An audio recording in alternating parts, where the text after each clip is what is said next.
All right, so I'm moving along, almost finished with this painting. At this point, I'm just starting to seal up a few details and clean up some areas. You can see the edges right there on the hair, just making sure it doesn't look like there's outlines, there's blocks of colors without form, trying to make sure it feels a little more three-dimensional, a little more sculpted. Um, I hope you made it all the way through these videos. I know that based on hit counters, that these later videos, the ends of these podcasts, don't get quite as many views as the beginnings. Um, then again, sometimes people skip right to the last one, and that has a high hit count. So if you went from the first video straight to this video, yeah, there's a lot of commercial breaks there in the middle. You might want to check it out.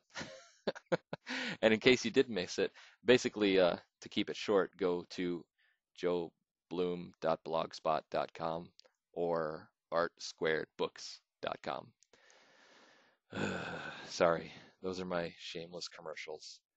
Got to try to make some money so that I can keep doing art. You know what I mean? If I sell a few books and I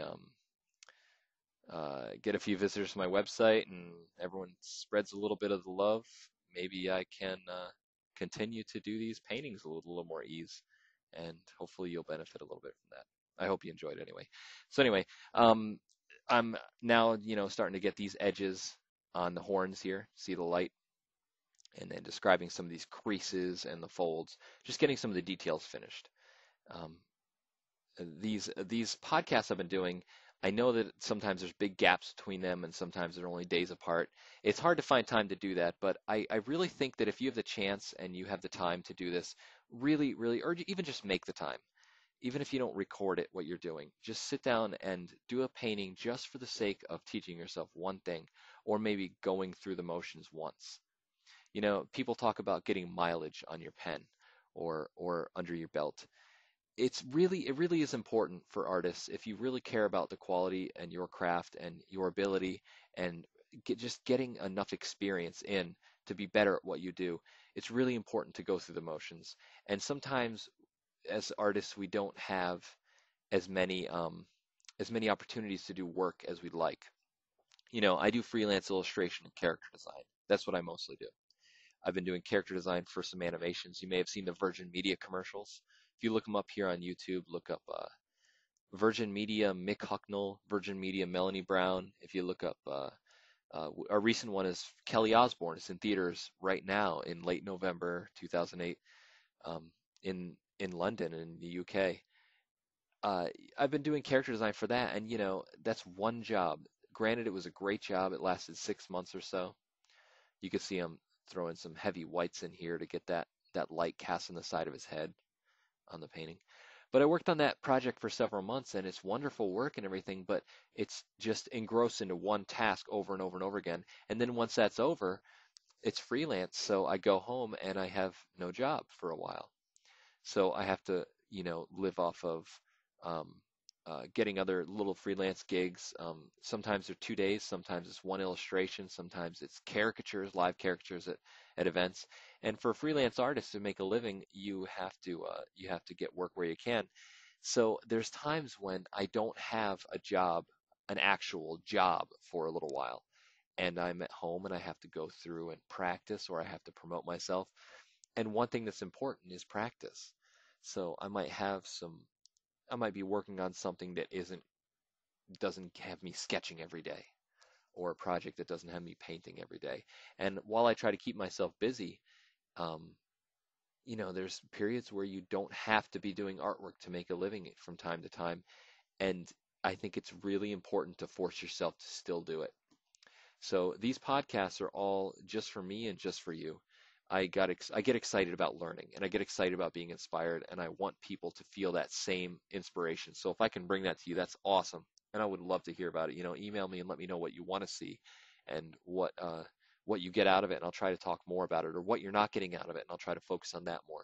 Some people say they want to hear more technical side of Photoshop, and I'll get that into that more with future podcasts. I tried to get a little bit into it this time, but I tried to cover that a little bit here, and I would just love to hear what you think and what you'd like to see more of.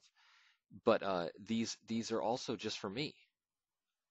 I sit down sometimes and I have to do a painting. I tell myself I haven't painted for a while. Or, you know, it's really cool how they put makeup on this actor and they make this character that looks a certain way. And I wonder if I do a caricature of him and then paint this character right on top of it, if it's still successful as that character, how much I would need to change. And then I learn from that. I learn about structure. I learn about design, and it's very cool, and it's really worth it. It's really worth your time if you take the time to do that. Um, you know, I always view sketchbooks as being that way as well. Like I said, I was inspired by sketchbooks and compilations of artist sketchbooks, like Steven Silver, and like the one I'll be putting out soon. It's very cool to see that. But those aren't something that you do just to, you know, to sell a hardcover sketchbook in the future. That's not something you do to show your friends and get praise. That's not something you do so you can say, "Oh, I keep a sketchbook," because you feel like you have to. It's something that you do because you really do have to do it to keep in practice and to keep fresh and to keep you know, alive, and to keep your artwork really focused and really at the top quality that you can get out of it. So, you know, I really can't urge you enough to practice and keep a sketchbook and do a painting for yourself. And if you have a tablet or a Cintiq or any kind of digital way of painting, sit down and learn it and go through the motions and try it out some more and try to really get comfortable with it.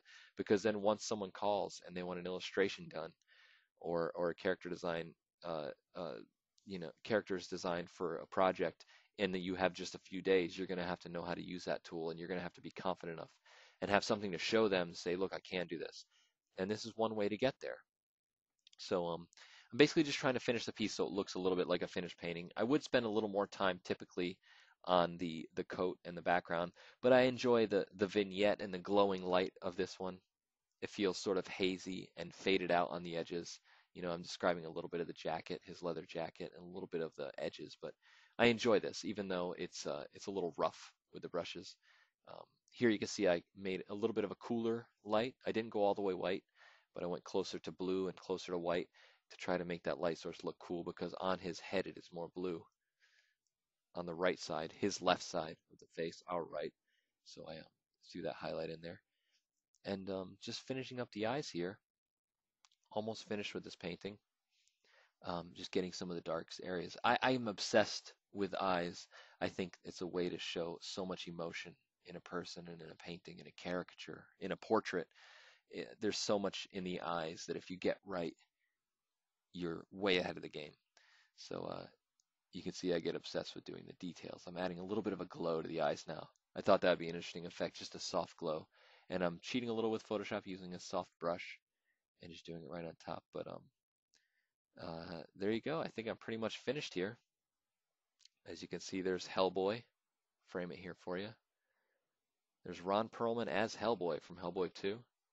And if you switch over, here is the caricature of Ron Perlman. So this is Joe Bluhm. Check out joebloom.blogspot.com and artsquaredbooks.com and buy lots of books.